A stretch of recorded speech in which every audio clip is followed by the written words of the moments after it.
व्हिडिओमध्ये आपण unit 2 structural organisation in plants आणि ॲनिमल्स सुरू करणार आहोत.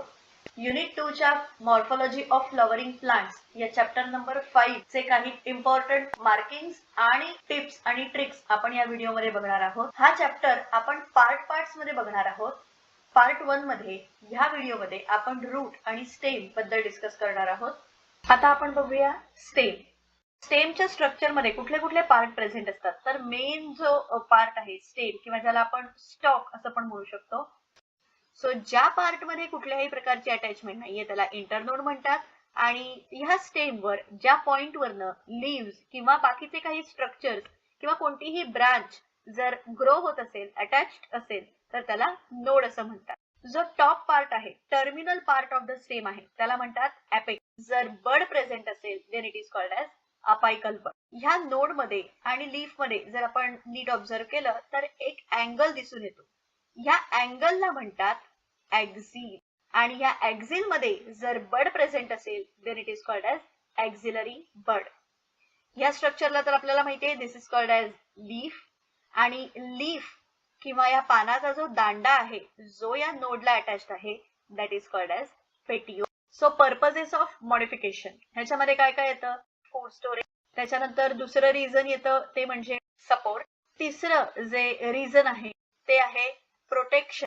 Protection from animal. त्याच्यानंतर च रिझन आहे मॉडिफिकेशनचं स्टेम मधल्या ते म्हणजे prevention of excessive water loss. नंतर रिझन आहे ते म्हणजे व्हेजिटेटिव्ह प्रपोगेशन. सो ही मेन काही रिझन्स आहेत किंवा पर्पजेस आहेत ऑफ मॉडिफिकेशन इन स्टेम्स की food storage, support to the entire structure, protection from the grazing animals, prevention from excessive water loss आणि vegetative propagation. So आता आपण chart of modification of stems बघूया की कोणते कोणते वेगवेगळे मॉडिफिकेशन्स आपल्याला दिसून येतात. मॉडिफिकेशन्स ऑफ या मॉडिफिकेशन ऑफ स्टेम मध्ये आपल्याला मेनली 3 कॅटेगरीज दिसून येतात. पहिली कॅटेगरी आहे ती म्हणजे अंडरग्राउंड स्टेम.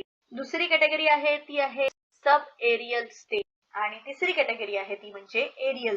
अंडरग्राउंड स्टेम मध्ये परत 4 मॉडिफिकेशन्स दिसून येतात. पहिलं आहे ते म्हणजे रायझोम, दुसरं आहे स्टेम ट्यूबर, तिसरं आहे बल्ब आणि चौथं आहे ते म्हणजे कॉर्ड. आणि या बल्ब मध्ये परत 2 सब टाइप्स आहेत. एक आहे स्केली आणि दुसरं आहे ट्युनिकेटेड. सब एरियल स्टेम मध्ये आपल्याला 4 मॉडिफिकेशन्स दिसून येतात. पहिलं आहे ट्रेलर, दुसरं आहे रनर, तिसरं आहे स्टोलॉन आणि चौथा आहे सकर. एरियल मॉडिफिकेशन मध्ये आपल्याला 5 कॅटेगरीज दिसून येतात. पहिलं आहे थॉर, दुसरं आहे फाइलोक्लॅड, तिसरं आहे क्लॅडोड, चौथं आहे क्लॅडोफाइल आणि पाचवं आहे बल्बेल. सो हे झाले all the types of modification of stem. आपण वन बाय वन बघूया प्रत्येकाचं एक्झाम्पल काय. सो पहिलं मॉडिफिकेशन आहे अंडरग्राउंड. अंडरग्राउंड मध्ये कोणत्या कोणत्या कॅटेगरीज आपण बघितल्या? रायझोम, मग बघितलं स्टेम ट्यूबर, त्याच्यानंतर बघितलं bulb and the last one is corm. So रायझोमचं एक्झाम्पल घ्यायचं झालं तर रायझोमचं एक्झाम्पल आहे ते म्हणजे ginger. Ginger is not a root but it is a stem. आणि जर आपण या जिंजरचं स्ट्रक्चर बघितलं तर हे जे डार्क कलरचं स्ट्रक्चर आहे दिस रिप्रेझेंट्स द स्केली लीफ. आणि त्याच्या एंडला हे हा जो नोड आहे इट रिप्रेझेंट्स त्याच्यावरची जी स्ट्रक्चर येतं ती इट रिप्रेझेंट्स द बड. ह्याच्यामध्ये क्लिअरली आपल्याला डार्क लाईन्स दिसतात ते आहेत नोड्स. आणि त्याच्या आधीमध्ये जो रिजन आहे तो आहे इंटरनोड. आणि हे जे बारीक बारीक आपल्याला रूट्स दिसतात these are nothing but the adventitious roots. Stem ट्यूबरचं एक्झाम्पल आहे ते म्हणजे potato. Potato is the stem, underground stem and it is not the root. आणि या पोटॅटोच्या स्ट्रक्चरवर सुद्धा जर आपण बघितले तर आपल्याला नोड्स दिसून येतात आणि त्या नोड मधलं जे स्ट्रक्चर असतं त्याच्यावर इंटरनोड्स दिसून येतात. बटाट्यावर जे डोळे येतात ज्याला म्हणतात these are nothing but the buds. आणि या बर्ड्स मध्ये फेवरेबल कंडिशन्स मिळाल्यानंतर एबिलिटी असते to grow into a new plant. बल्बचं एक्झाम्पल आपण बघितलं. बल्ब मध्ये सुद्धा आपल्याला 2 कॅटेगरीज दिसल्या. पहिली होती ती म्हणजे स्केली बल्ब आणि दुसरं आहे ते म्हणजे ट्युनिकेटेड बल्ब. सो हे बल्बचं एक्झाम्पल आहे ते म्हणजे स्केली बल्बचं एक्झाम्पल आहे गार्लिक. ही जे सेंट्रल पार्ट आहे it is nothing but the stem, आणि त्या स्टेमवर पुढे लीव्स आहेत. हे जे गार्लिकचे जे क्लोव्स असतात these are nothing but the modified leaves. So त्या स्टेमवर हे मॉडिफाईड लीव्स कनेक्टेड आहेत आणि प्रत्येक leaf is coated with a dry cover. So this is nothing but the scaly bulb. आणि ट्युनिकेटेड बल्बचं एक्झाम्पल आहे ते म्हणजे ऑनियन. आणि ऑनियन मध्ये जर आपण बघितलं तर इथे खाली छोटे छोटे ऍडव्हेंटिशियस रूट्स दिसून येतात. सेंटरला आपल्याला स्टेम दिसतं आणि हे जे लेयर्स ऑफ अनियन दिसतात these are nothing but the modified leaves attach to the central modified stem part. आणि जे नेक्स्ट एक्झाम्पल आहे अंडरग्राऊंडचं, अंडरग्राऊंड स्टेमचं, ते म्हणजे कॉर्म. कॉर्म म्हणजे झॅमिकन हे बेस्ट एक्झाम्पल आहे. झॅमिकन सुरण ज्याला आपण म्हणतो की सुरण सुद्धा एक एक्झाम्पल होतं अंडरग्राऊंड स्टेमचं. आणि हा जो स्ट्रक्चर आहे हे स्ट्रक्चरलाच कॉर्म असं म्हणतात. याच्यामध्ये आपल्याला नोड्स आणि इंटरनोड्स वेरॅज स्केली लीव्स दिसून येतात. हा सॉइल सरफेस आहे आणि ऍडव्हेंटिशियस रूट सुद्धा दिसून येतात. सो एक्झाम्पल आहे झॅमिकन.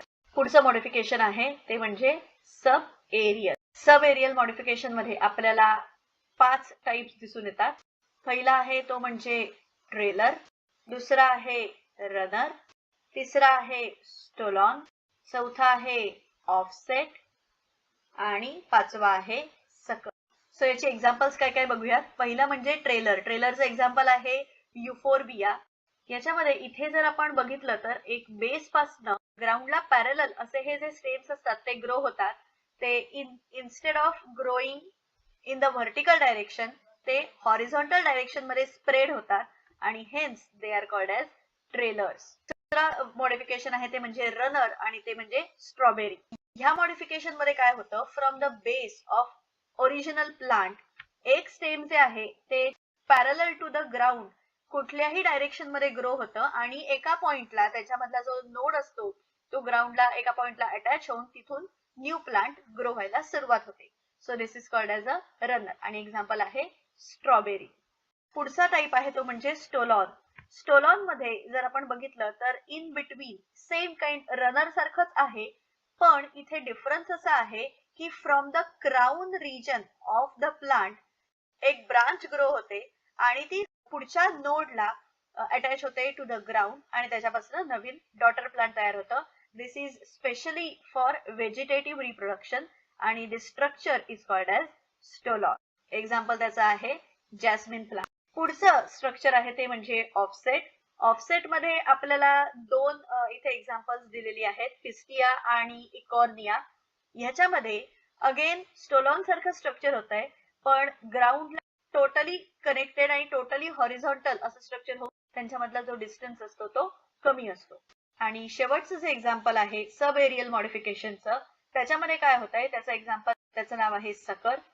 या सकर मध्ये काय होत आहे, प्रत्येक नोड हॉरिझॉन्टली हे स्टेम ग्रो होतं आणि प्रत्येक नोड पासून रूट्स तयार होतात आणि मग देन एका पॉइंटला ग्राउंड मधनं बाहेर येऊन त्याच्यातनं न्यू प्लांट तयार होतं. याचं एक्झाम्पल आहे क्रिसॅन्थमम.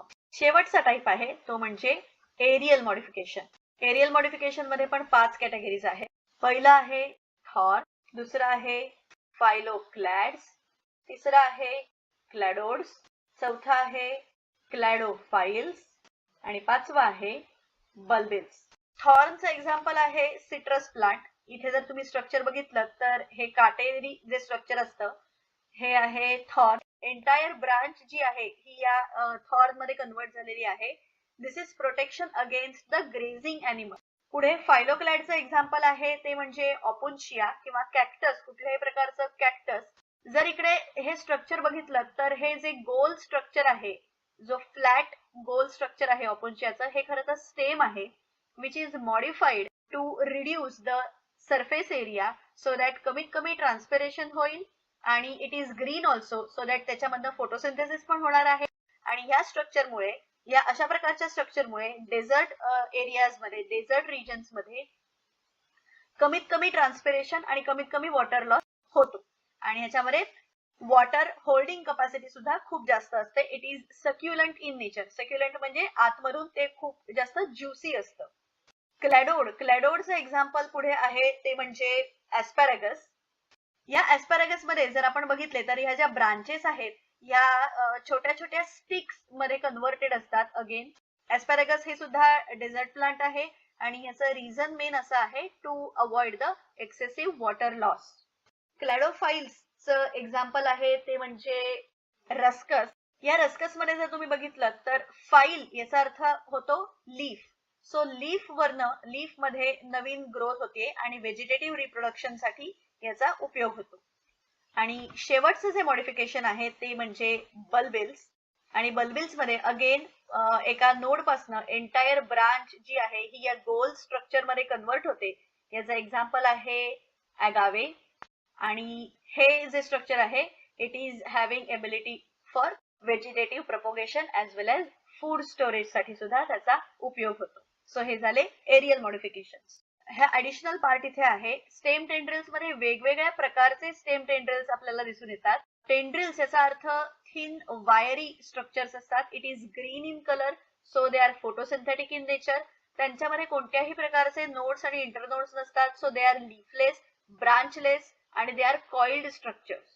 आणि टेंड्रिल्सचं मेन फंक्शन आहे ते म्हणजे to give additional support to the developing plant. To the weak stem असलेल्या प्लांट्सना ऍडिशनल सपोर्ट देण्याचं काम करतात. इव्हन टेंड्रिल्स मध्ये अधेसिव्ह ग्लँड्स प्रेझेंट असतात for fixation to the support. So हे सगळे होते स्टेम्सचे मॉडिफिकेशन.